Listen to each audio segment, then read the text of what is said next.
Hey everybody, this is Grateful Futures here. Today I'm going to be doing a short lecture on probably the most important topic of my volume profile book, which is combining market structure with volume profile to find the absolute best entries possible and to kind of dissect what the market is doing and how it moves.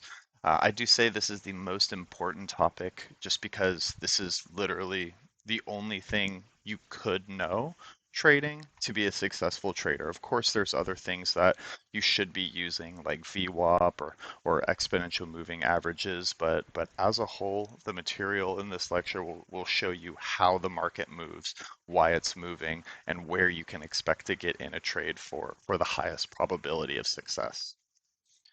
So I do have to go over a little bit of basics. You guys probably know this, but a buyer-dominated market structure, or also known as a bullish market structure, is when price is making higher highs and higher lows consistently, meaning that buyers are dominating the price action.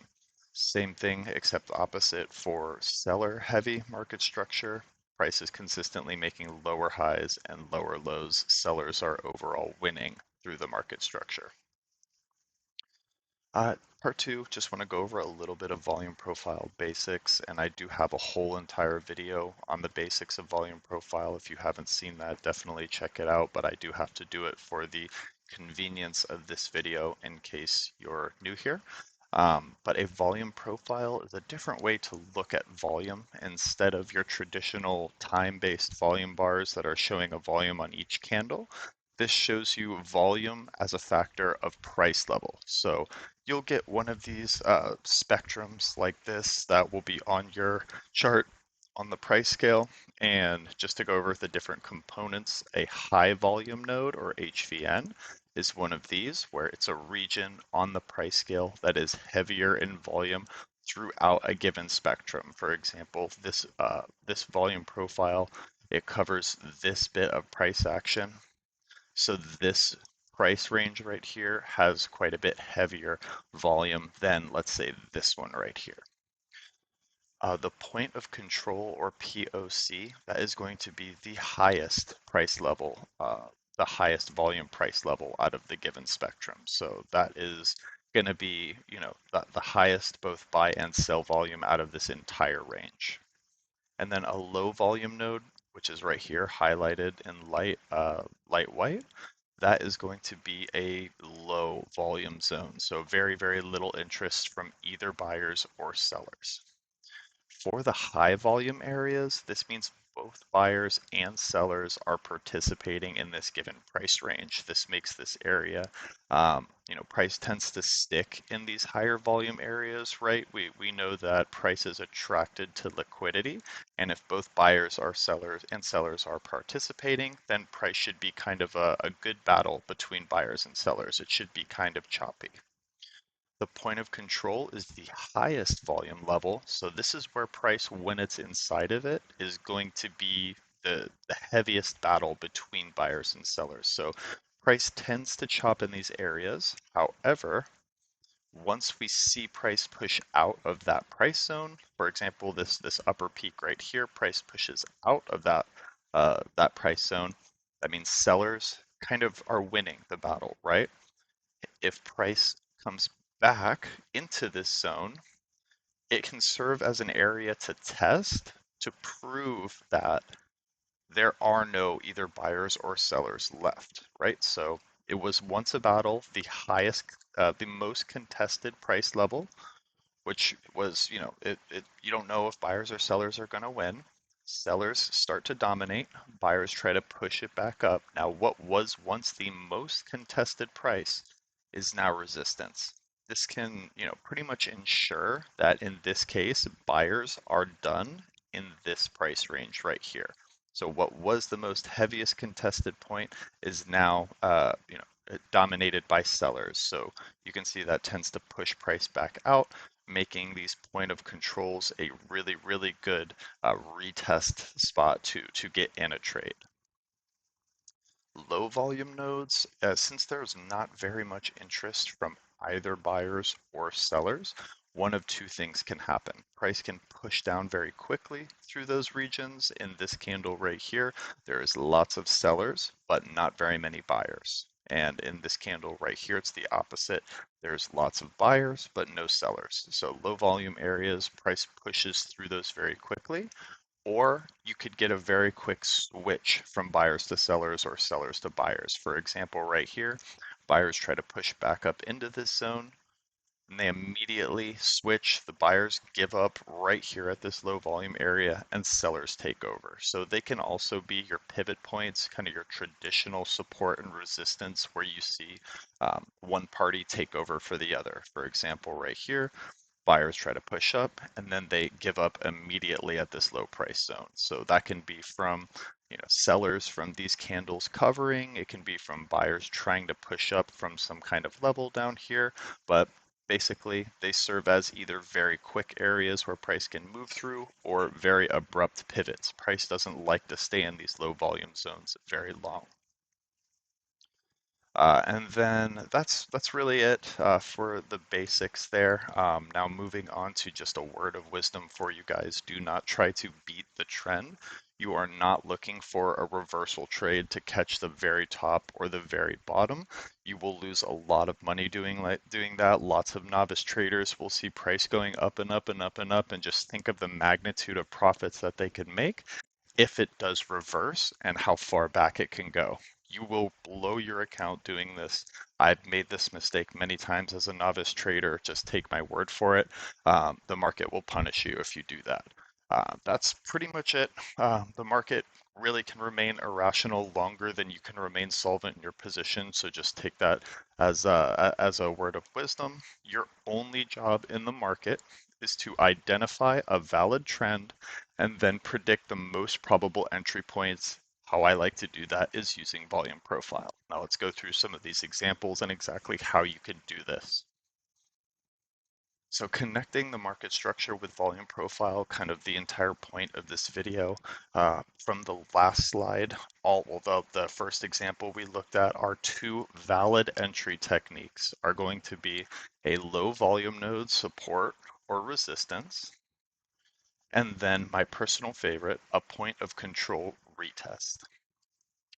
What you need is a bias. So market structure should give you your bias. If we're in a bullish market structure, a bullish trend making higher highs and higher lows, you are only looking to buy pullbacks at low volume nodes or point of control retests. So prices moving up, you wait for it to pull back to a low volume node or a point of control for you to enter to go long. Bearish trends, if the price is making lower highs, lower lows, you are only looking to short the pullbacks at low volume nodes or point of control retests. There is one other case, so if you're in a consolidation, we'll talk about this on the last slide, but you just basically prefer low volume nodes instead of the point of control, and we'll go through some of those examples. But to show you guys, this is a clear bearish trend. Price is making lower highs, lower lows consistently throughout the graph.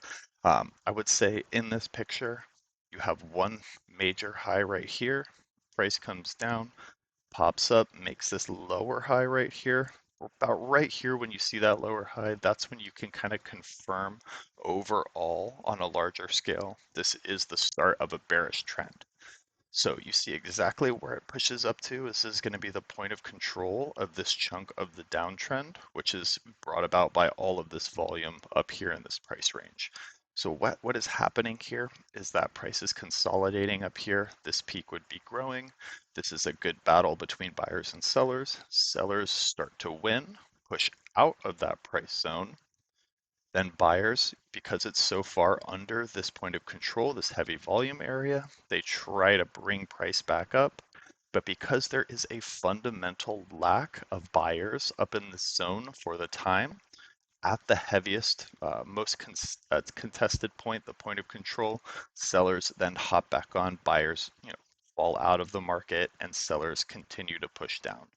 Buyers pull back up, can't even get the price into this volume zone anymore, so they fail and they start to fail out from there on. Because they can't get back into that price zone, there's a fundamental lack of buyers up there.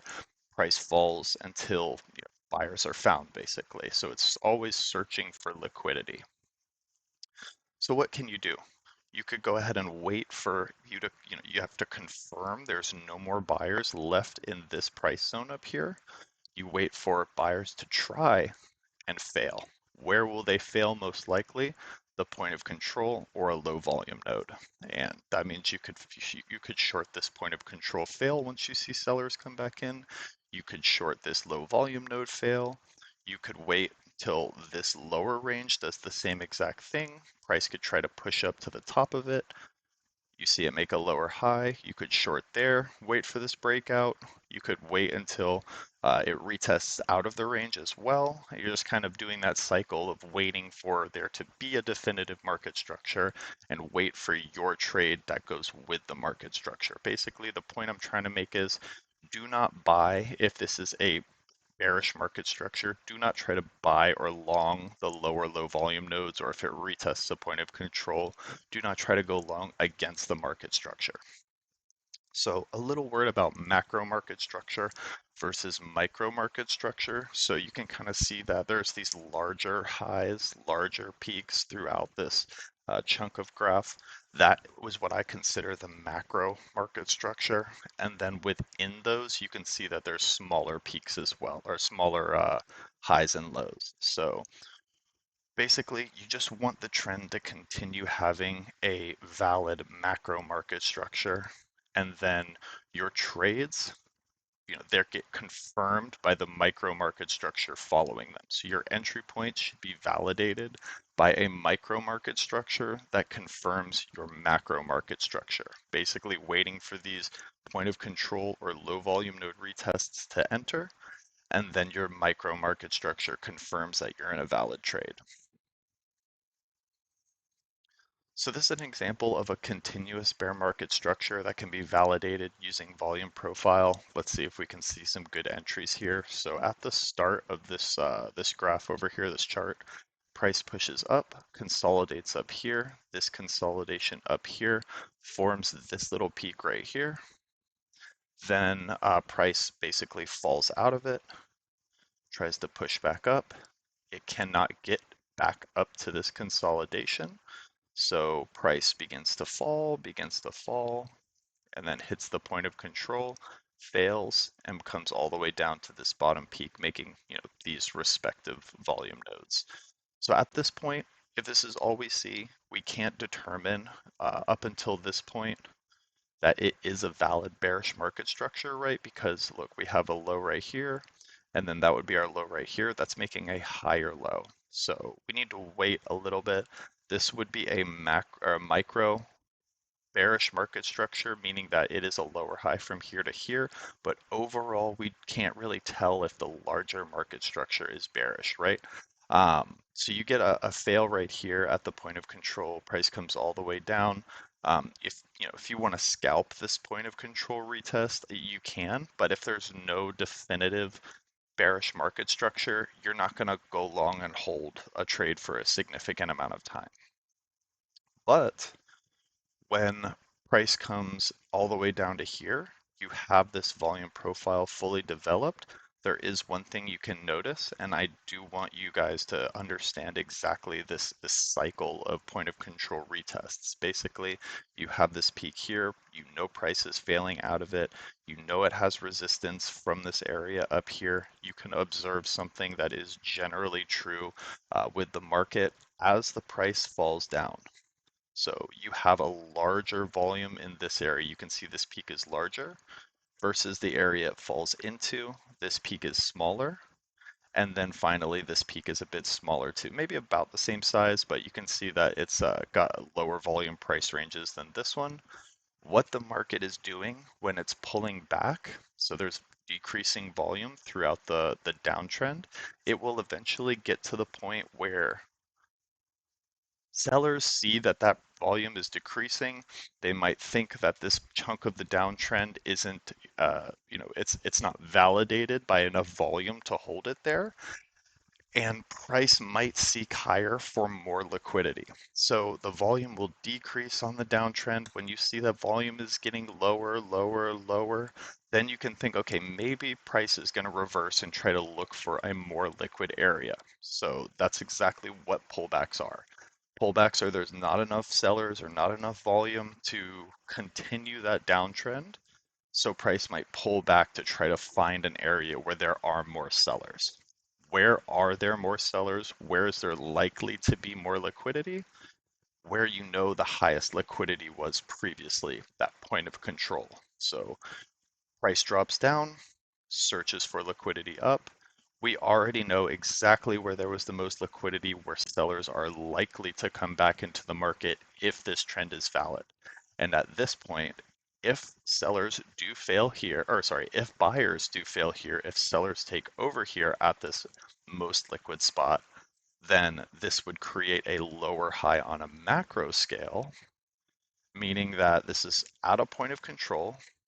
We've confirmed that there's sellers coming back into the market at our most liquid spot. It makes a lower macro high. This is a fantastic entry point to go short. You could short when you see sellers come back into the market here. Price pops up, makes a lower micro market structure high. You could either wait for that micro to validate. I usually just, as soon as I see sellers come in at a point of control that would validate that bearish market structure, then I usually would enter when I see sellers come back into the market here that validates that market structure. Then when I see the micro market structure confirm, I know that I'm going to stay in this trade for a bit longer. Price falls, it falls, it falls. You can see the same thing is happening right here with this fixed range volume profile of just this downtrend from the last search for liquidity. The volume is pretty big up here. It gets lower, it gets lower. Same thing. You can see when it gets low enough, that price is actually starting to pop, makes a higher low on a micro scale, and then it's searching for that more liquidity, that higher liquidity area. Where is that higher liquidity? Right here where the point of control is, which is exactly where the price tests and then fails again. So this would be our next macro low or macro lower high, validated by a little micro lower high, which is a fail under the point of control. Price falls back again. This validates this downtrend. This downtrend is still valid because we're continuously making lower highs. Price is coming back to the most liquid spot. Sellers return and push the price back down. So it's not always a point of control test. For example, you can have this chunk of the downtrend where maybe sellers are so aggressive now because they validated this structure that as soon as price pops up, maybe to this low volume node right here where there was heavy sellers, it doesn't get all the way back up to this area.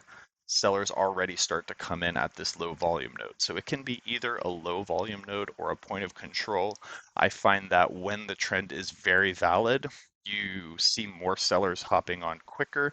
You might not get all the way up to close to where the previous high was. That's fine.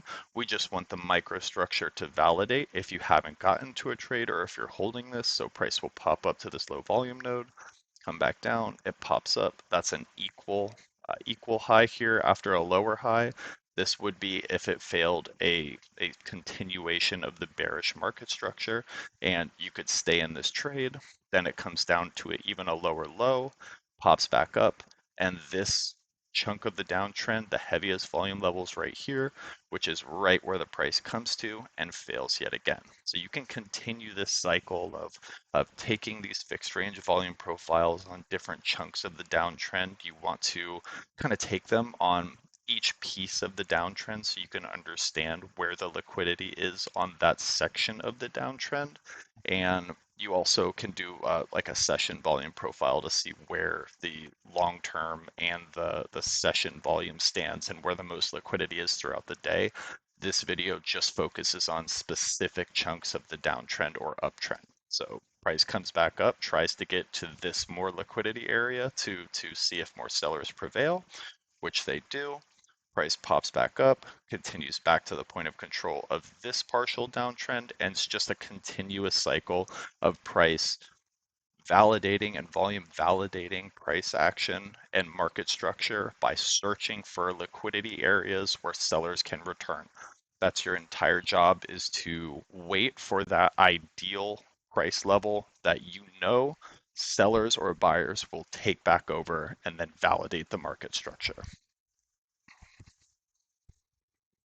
Basically, yeah, you can make a lot of money by understanding this cycle of point of control retest. Your job is to determine the trend and capitalize on knowing exactly when liquidity is likely to return, just as we've been going over. So that was, only done bearish so far. Let's look at a bullish example, just doing the same exact thing. At the leftmost point, you have a double bottom here, and price pops up, bull flags, and then pops up again. So of this whole section right here, so this white line shows you that point of control is where that fixed range volume profile was taken of this chunk. So basically from the start of the uptrend all the way up to its local high, the point of control is about right here, settling right on the high of this consolidation down here, and then also considering some of that volume from the retest down here of that bull flag. And what does price do? So that's this volume peak right here. Price pops up. You can see of that section, there's not a lot of liquidity there. There is some buyers, but not nearly as much as down here. Price makes a bearish hammer, a reversal hammer, another reversal hammer, and price is seeking down for more buyers. So when price gets down to that heaviest liquidity position, price range right here, you can expect buyers are going to return. So you can enter when you see buyers return at that critical level, and we can ride this up. Then price has a micro consolidation and then pops again. So this is a higher low on a macro scale.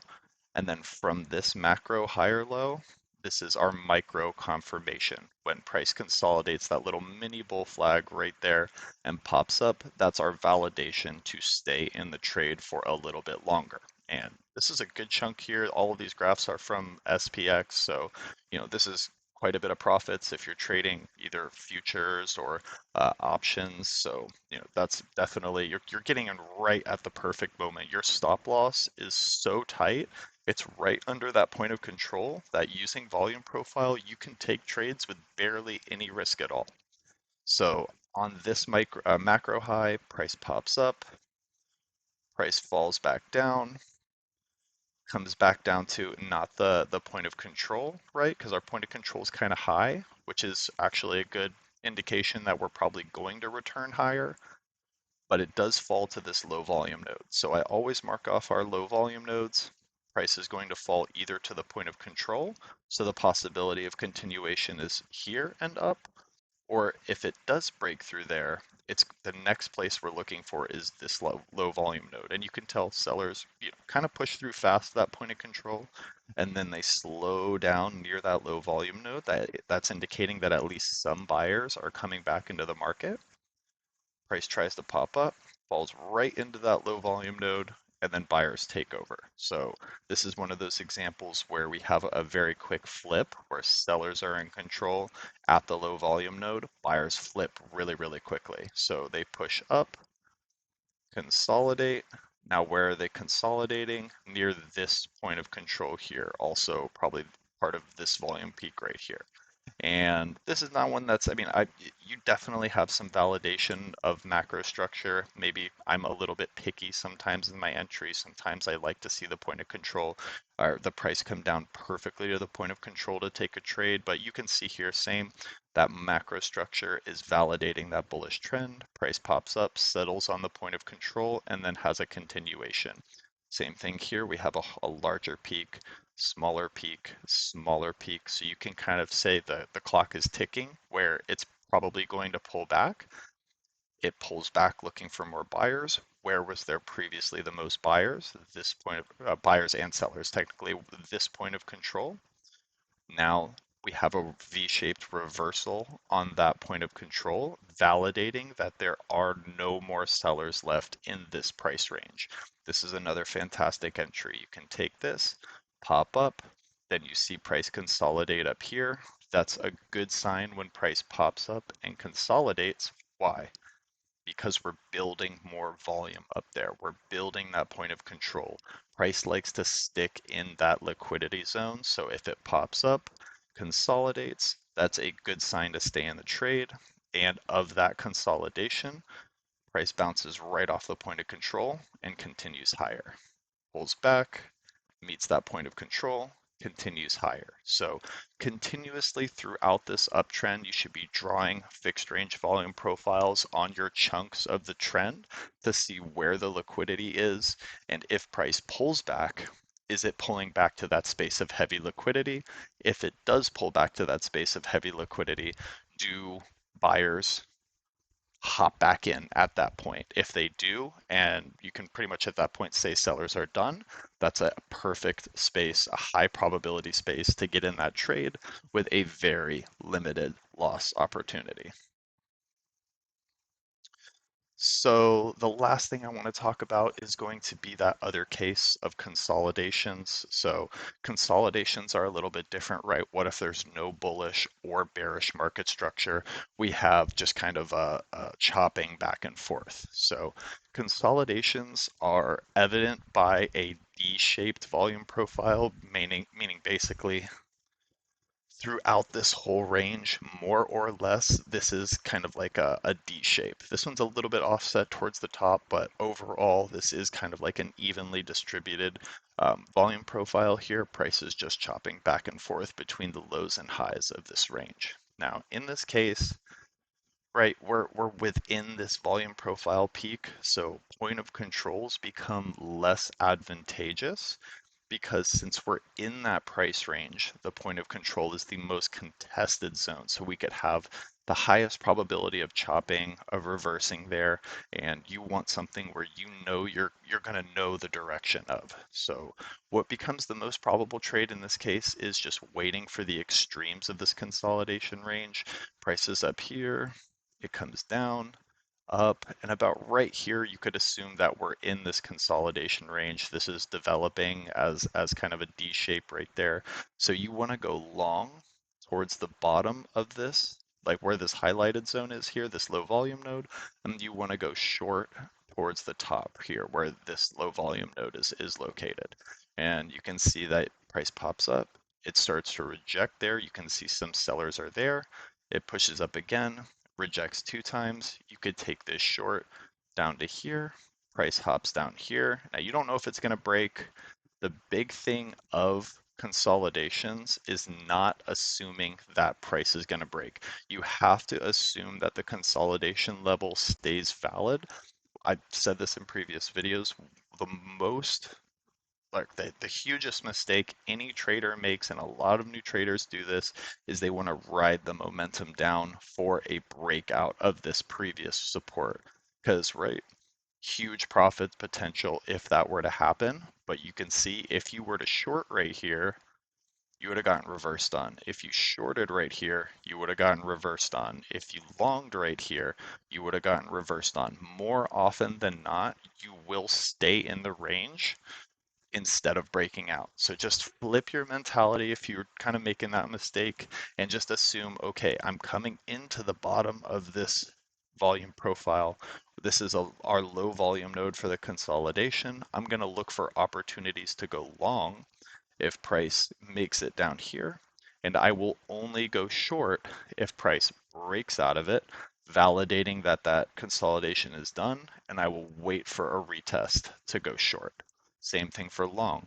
I will go short up here, trying to take it, stay within this consolidation, and I'm not going to go long until price breaks out of it, retests, and then I can go long. So that's kind of pretty much exactly what you should do. What should your target be? So if I see price coming down into this bullish reversal zone for the consolidation, I'm going to look for opportunities to go long, targeting that most contested space, targeting the point of control. And if I get up here, I'm going to go short, especially when I see micro market structure validate. For example, there's like a double bottom here. So if I see price come back down, I know that about right here, buyers are taking back over in this bullish reversal zone, I'm going to go long right here, especially when I see price back up, pop up and come back into it, make this little bullish hammer. I'm going to go long here with a price target of this point of control. If you want to leave a little runner, you can to try to make it up there, but remember, it's also possible that this could reverse at the point of control. So I'm usually out 90% of my position if I'm in a consolidation trade at the consolidation point of control. Hot price comes back up to the bearish reversal area. When I see price start to make a lower high, microstructure is validating a move back down. Then I can hop in a short trade right here, especially when price pops back up and makes another micro low. Tries to get back into there and then fails. And I'm out of most of my short at the point of control. Now, when can you see if price is going to move to one of these extremes? And when can you expect price to break out? So price has to make it to one of these extremes in order to break out, right? That's kind of intuitive. Um, there's two factors that I look at to try to tell if price will make it to the extreme. And the first of those is going to be a support or fail off of the consolidation point of control. So I have two volume profiles in here, one a larger one over here for the entire consolidation range. And then there's also a smaller one right here that's just starting from this price action and making it to just this part of this partial downtrend.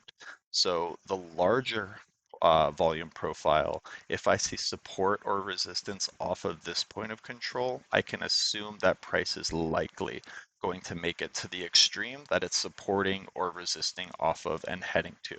For example, price pops up here, gets to this point of control, is a little bit contested, but ultimately fails.